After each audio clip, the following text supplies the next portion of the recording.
আপনি কি জানেন এমন একটি বই রয়েছে যে বইটি এই পৃথিবীর বহু দেশে ব্যান অথবা বাতিল করা হয়েছে। আর এই বইটি এতটাই ভয়াবহ যে এই বইটি পড়ার কারণে কিছু দেশে পাঠকদেরকে 10 বছর পর্যন্ত জেল দেওয়া হয়েছে।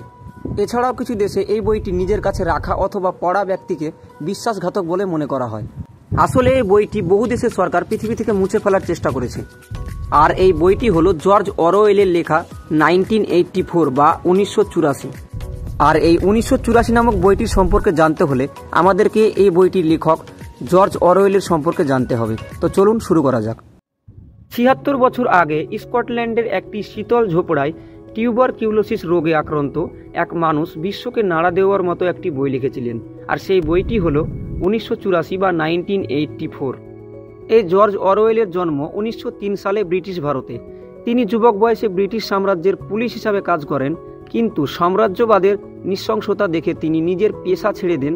পরে তিনি প্যারিস ও লন্ডনে দরিদ্র জীবনযাপন করেন এবং তার প্রথম বই তিনি তখন লিখেন। সেই বইটির নাম ছিল down and out in Paris and London. এরপর তিনি স্পেনের গৃহযুদ্ধে অংশ নেন। সেখানে তিনি গুলি খেয়ে টিউবারকিউলোসিস রোগে আক্রান্ত হন। সেখানকার শাসক স্টালিনের শাসন দেখে তিনি বুঝতে পারেন কিভাবে সরকার ইতিহাস বদলায় এবং বিরোধীদের মুছে ফেলে। 1984 সালে তার টিউবারকিউলোসিস রোগ নিশ্চিত হয়। এই রোগে আক্রান্ত হওয়ার পরও তিনি এই 1984 নামক বইটি লিখেন। 1984 নামে বইটি প্রকাশের মাত্র 7 মাস পর তার মৃত্যু হয়।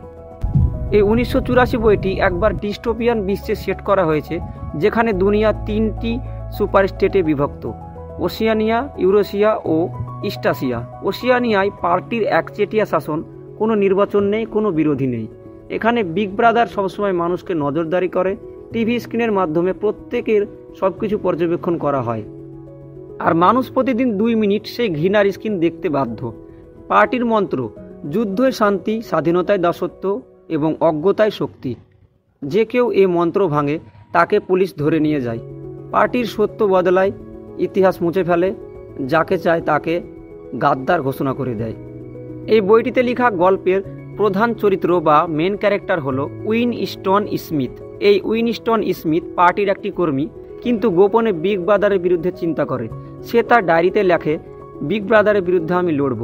সে জুলিয়ার সাথে প্রেমে জড়ায়, দুজনে মিলে বিদ্রোহের স্বপ্ন দেখে, কিন্তু পার্টির সদস্য ও ব্রায়ান তাদের ধরিয়ে দেয়। উইনস্টনকে মিনিস্ট্রি অফ লাভের ঘর একে একে নিয়ে যাওয়া হয়। সেখানে তার ওপর নির্যাতন করা হয়, চুলার সামনে তার মুখ ফেলে দেওয়া হয়। ভয়ে সে জুলিয়াকে বিশ্বাসঘাতকতা করে। পরে উইনস্টন কফি শপে বসে তার চোখে জল, তার মুখ দিয়ে বের হয়, আমি বিগ ব্রাদারকে ভালোবাসি, অর্থাৎ সিস্টেম থেকে বের হওয়ার কোনো পথ নেই, শুধু আত্মসমর্পণ। আজকের বাস্তবে আমরা যে সমাজে বাস করি তাতে একচেটিয়া শাসন, সোশ্যাল মিডিয়ার নজরদারি, অ্যালগরিদমের নিয়ন্ত্রণ সবই দেখা যায়। প্রতি মুহূর্ত আমাদের ফোন, কম্পিউটার, স্মার্টফোন আমাদের নজরদারি করছে। সরকার ও টেক জায়েন্টগুলো আমাদের তথ্য নিয়ন্ত্রণ করে। আমাদের সোশ্যাল মিডিয়া পোস্ট ডিলিট করা হয়, সত্য লুকানো হয়। আমরা যে তথ্য পাই তা আমাদের চিন্তার ওপর নিয়ন্ত্রণ রাখে। অর্থাৎ আজ আমরা যে সমাজে বসবাস করি তা জর্জ অরওয়েলের স্বপ্নের থেকে ভয়াবহ।